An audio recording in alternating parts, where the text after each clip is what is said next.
Let me read you this. Published on June 20th in the Journal of Accountancy. The U.S. Small Business Administration and Treasury have agreed to publish the names and amount ranges for all recipients of the PPP loans of $150,000 or more. Well, here's the problem that I see.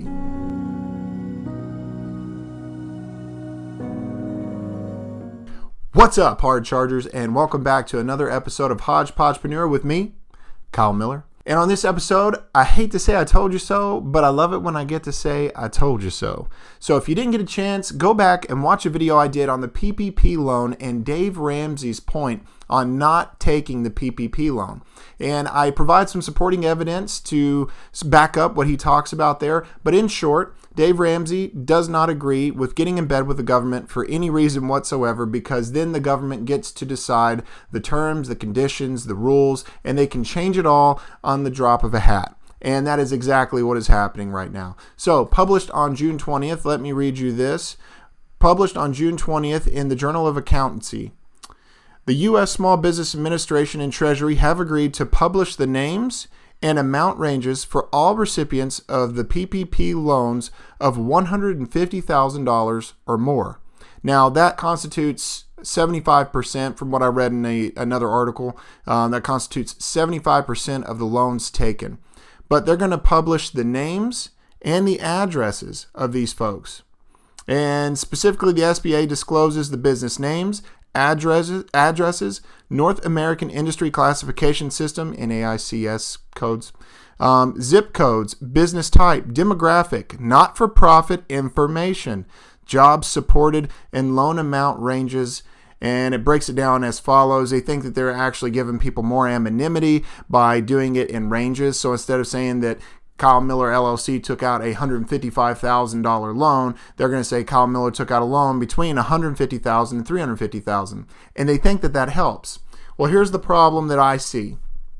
If I am a small business in a small town, medium town, or even in a big city, and some of these protesters are going on right now. So today is June 30th of 2020. And in case you didn't know, there are a lot of protests going on right now. And some of these protesters do not like capitalism. Capitalism being that you go up and you start a business, you get money in exchange for the product or service you create and provide, and then you take that money and you can reinvest it, or you can spend it, or you can do whatever. Some people don't like that. So now nobody knows that I only took out $150,000. I could have taken out all the way up to $350,000. It's just whatever's at your wildest imagination at that point. So if you disagree with my company, if you disagree with my rules for running my company, if you disagree with my personal beliefs, and it has nothing to do with my company, even if my personal beliefs become public, but I don't run my company in some type of overt way. So that means that if somebody has a certain faith that believes in something that is opposite of what your lifestyle choice might be, then that might mean that you could start to say, well, this person is against me. And these are my taxpayer dollars that went to this person who I disagree with their personal beliefs, even though they don't run their business that way, even though they may keep their beliefs completely separate from the way that they run their business, even though they may service everybody and treat everybody the exact same and never turn anybody away, regardless of what type of lifestyle that person chooses. They say, hey, green is green, and you're going to get this service no matter what type of background you have, no matter what type of choices you make in your life, regardless of how I might feel about your choices. Even if that is the viewpoint of the business owner, people will still try to protest and shut that person down, and to shut down anybody else who's involved with that person. And before you think that I'm crazy, listen to this story from AmericanExpress.com. I posted the link down below. I posted two other links along with it, which all three links provide pointers for in case your business ever does go under a boycott situation or is being protested. And so, of course, you're going to want to smack around that like button real quick, because I've just made your life that much better and you agree with that statement. And you're also going to hit the subscribe button because you think my channel is awesome and you don't want to miss stuff like this in the future. But anyways, the AmericanExpress.com story goes a little something like this. There was a commercial property management company, and they managed a rental property owned by somebody else.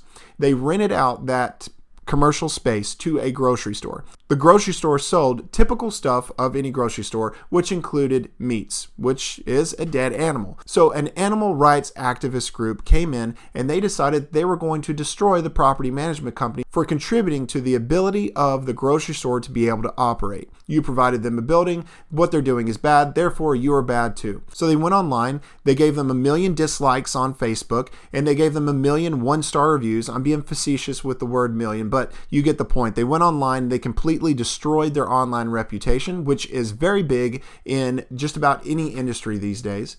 And then they continuously called their offices and harassed them. So if you think I'm being crazy, to me, that sounds a little excessive. That sounds like you didn't like what the grocery store was doing. And instead of just going after the grocery store, you also went after anybody involved with them. So what do you think this means if you are a church or a religious organization who took out a loan from the government?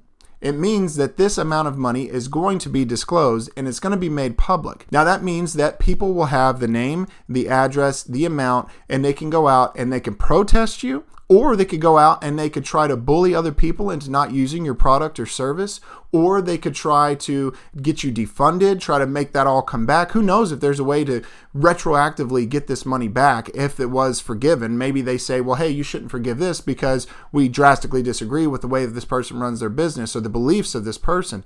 Everything is going to be out in the public eye now.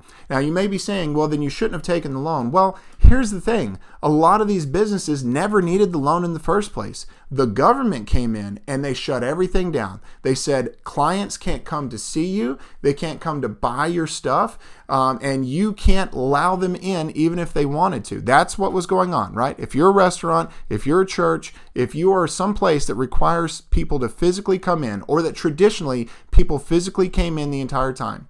Well, now the government said, we're going to shut everything down and you need our help. Not only did they shut it down and make it to where you needed assistance, they also made themselves the most attractive assistants out there. So if you were to say, well, why didn't they just go get a loan somewhere else? The government was offering 1% interest and the possibility of the loan being forgiven. What other place would do that? What other place, especially in the middle of all this, would offer a 1% interest rate guaranteed and would say, oh, by the way, there's a possibility you won't have to pay it back? Nobody. It's like the government came in and said, here, do you want soup? Right now, I know that you could go have crow, but here's some soup. Do you like it? Yes, I love it. I love this soup, says the consumer. And the government says, oh, good. I'm glad you like that soup. Rules have changed. I say that to say this. Most small businesses are not large corporations like Nike or Chick-fil-A. They don't have all of this money that they can pull from, all these resources, all these advisors that they can pull from. And I know that you think $150,000, for example, is a lot of money. Well, there are some businesses out there that are cyclical, meaning that in some times of the year, some parts of the year, their margins are really thin, but it's going to get fat again later on. And they sit really fat on the hog, and then they reinvest, plan for the future, and then all that money goes down because sales go down during this time of the year. So it's not even that people were running their businesses wrong. I know that some people think that if you took this loan, it was because you ran your business poorly. That's not always the case. Some businesses run cyclically, which means that some times of the years are harder for them than others. And that also means that if the time of year that's harder for them was during the pandemic, then it was that much more important for them to be able to get access to this money. Now, I don't know what people are going to do with this information. I don't think that it's going to be anything good. I don't think they can get to everybody, but I do think they're going to cause headaches for people who wish to remain anonymous, who wish to just stay out there and not get involved with the government, not get involved with politics, and just sell their product and their service and just stay out of it. But now they can't. Now they're involved in it and they never wanted to be. And it does say on the PPP application that your information can be made public. And honestly, unless you're living under a rock as a business owner, you should know that the government doesn't make money. The government prints money, but they are not in the business of a business. They don't go out and provide a product or service in order to generate revenue. They are given taxpayer dollars from people who do work, from people who do provide products and services. And then that money is given over to the government, and that is what they use to operate. So if you are taking money, you're taking taxpayer money. You're not taking money from somebody who earned it. It is money that people put into a pot for the better good of everybody. Now, the better good of everybody is something that is up for interpretation. And that is why when you took this money, you got in bed with the interpretation of whether or not what you used that money for was good, or whether what you used that money for was not good. Tell me what you think. What do you think? Do you think the government's going to change it up some more? Do you think they're going to put more information out there? Do you think that people will protest these businesses or try to contact their suppliers and get them to stop supplying them stuff, or contact their customers and try to get them to stop buying from them? Do you think that they're going to try to make this difficult on places that have taken out loans because they don't think that it's fair?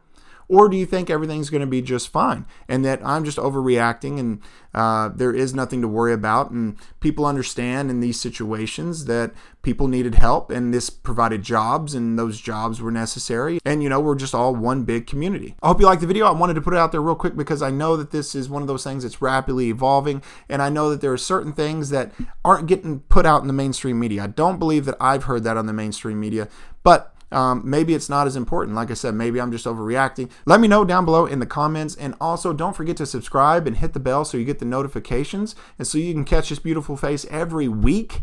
I don't know what more you could ask. And hopefully we'll see you on the next episode of Hodgepodgepreneur. Keep charging hard, hard chargers.